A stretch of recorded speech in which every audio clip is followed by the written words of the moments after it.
guys, and welcome back to With Open Hands. If you're new here, we're in a series called Let It Be Poured Out, and we are walking through the story of Hannah in 1 Samuel. And so in episode 1, we just sat with Hannah in her pain. We sat with her in the ache of unfulfilled hope and prayers that just simply felt unanswered.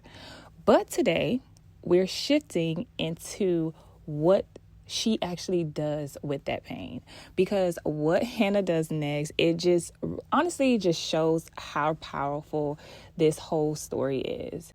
Because Hannah doesn't just cry, she actually pours everything out. So let's begin. We are starting in 1 Samuel chapter 1, verse 9.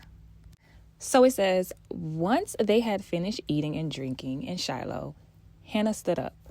Now Eli, the priest, was sitting on his chair by the doorpost of the Lord's house. In her deep anguish, Hannah prayed to the Lord, weeping bitterly. And so we see this wasn't a pretty prayer. This wasn't rehearsed or poetic. This was a gut level, face down, tear stained surrender. And then something powerful happens in verse 11. It says, Lord Almighty, if you will only look on your servant's misery and remember me, then I will give him to the Lord for all of the days of his life. Now, when I first read this, I was a little taken aback, because I'm like, Hannah has been praying for this son we saw in episode 1 year after year. And she's willing to surrender the very thing she had been begging God to give her. Why? And then I thought about it, because Hannah understood something about who God is. She knew that God was faithful. She knew that he was good. And she knew that he was the kind of God that she could trust, even with the most tender, painful parts of her heart. And she didn't see God as someone holding blessings over her head, like a prize that she had to earn. But in fact, she saw him as a father, someone who heard her, who saw her, and who ultimately cared about her. And so in this moment, Hannah understood that she wasn't bargaining, she was believing. And she trusted that what comes from God ultimately belongs to him. And with her having that understanding, that's what gave her the strength to surrender. That's when the priest Eli sees her, right? And her lips are moving, but nothing's coming out. And his first thought, that Hannah must be drunk. Let's look at verses 12 through 14. It says, as she kept on praying to the Lord, Eli observed her mouth. Hannah was praying in her heart, and her lips were moving, but her voice was not heard. Eli thought she was drunk and said to her, how long are you going to stay drunk? Put away your wine. Now that tells us just how deep her surrender really was. Because for Eli to have assumed that Hannah was drunk, we can assume that he had never seen anybody pray like that. What I love about this moment is that we see that Hannah had come to the end of herself. There were no more polite prayers. There were no more appearances to keep. She was pouring out everything, not for show, but from her soul. And in verse 15, she even goes to say that. She says, I am a woman who is deeply troubled. I was pouring out my soul to the Lord. She wasn't drunk. She was desperate. And she was done with trying to carry this weight alone. This is when we see Hannah's breaking point. But what's beautiful is that it was also her turning point, because she had nothing left to offer but her honesty. She didn't have any more perfect words, no more polished prayers. She was just in a place of raw surrender. And God met her there. He didn't need a performance. He responded to her pouring. And then the priest tells Hannah, he says, go in peace, and may the God of Israel grant you what you have asked of him. And here's what's beautiful. When Hannah poured out her soul, scripture says that she left with peace. Let's check out verse 18.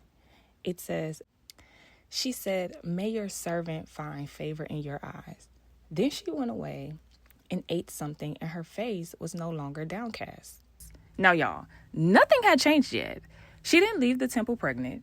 She didn't have a sign. She didn't have her son yet. But what she did have was peace. She poured it out, and God filled her, not just with hope, but with the kind of presence that calms your heart before the answer even comes. And this is also why I feel Hannah had peace, because if we look in John chapter 3, verse 16, right? The verse that we all know, "For God so loved the world that he gave his only son." So God gave his only son for us, right? Now let's connect that to Romans chapter 8, verse 32. It says, "Indeed, he who did not spare his own son, but gave him up for us all, how will he not also, along with him, freely give us all things?" Right? So if God gave his only son for us, he'll give us everything that we're asking for. But Matthew chapter 6, verse 33 says, "But seek ye first his kingdom and his righteousness, and all these things will be given to you as well." So when we seek God first, not the thing, not the fix, but him, God takes care of the rest. He wants our relationship. He wants us. There's nothing in this world that God will not give us, because he says it in his word. And when we pour it out, we give God the space to fill. And not always with a quick answer, but with peace, with closeness, and with himself. And that kind of feeling, you don't have to strive for. You just have to surrender. Let's make this real, right? What if the thing that you're praying for the hardest, God gave it to you, but then he asked you to give it back to him? Would you trust him enough to release it? Because that's what Hannah did. She didn't hold this blessing that she was asking for with a tight grip. She opened her hands and she trusted that what came from God could be returned back to him. Let's look at 2 Timothy chapter 1, verse 12. Paul says, "I know whom I have believed and am convinced that he is able to guard what I have entrusted to him until that day." That is so beautiful, because when we entrust something to God, like our desires, our future, our children, our calling, he doesn't take that lightly. God guards it. He holds it and he watches over it. Even when it feels like we're letting go of control, we're actually putting it in the safest hands possible, right? And that's not a loss. It's a transfer. So if God is asking you to give something up, you're not really giving it up. You're giving it over to someone who is stronger, who is wiser, and more faithful than honestly you'll ever be. And I believe Hannah understood that. Now here's my challenge for you this week. I want you to take just 5 minutes and turn off the noise, get still, and pour it out. And this doesn't have to be pretty. It doesn't have to sound pretty. And it doesn't have to be long. Just let God in. Tell him the truth. Tell him what hurts. Tell him what you need. Tell him your desires. Just give God your heart. And then open your hands and ask God to meet you there, because he's listening and he's never far. Because the Bible tells us when we draw close to God, he draws close to us. Now, if this episode spoke to you, go ahead and like it, share it with a friend, hit the subscribe button so you don't miss our final episode in the Let It Be Poured Out series. And honestly, it's a beautiful one, because we'll get to see what Hannah does when God answers her prayer and how she responds with radical obedience and open hands. And I hope you'll join me for this powerful closing moment. I'll see you in my next video. And remember, God can do so much more with our hands open than with them closed.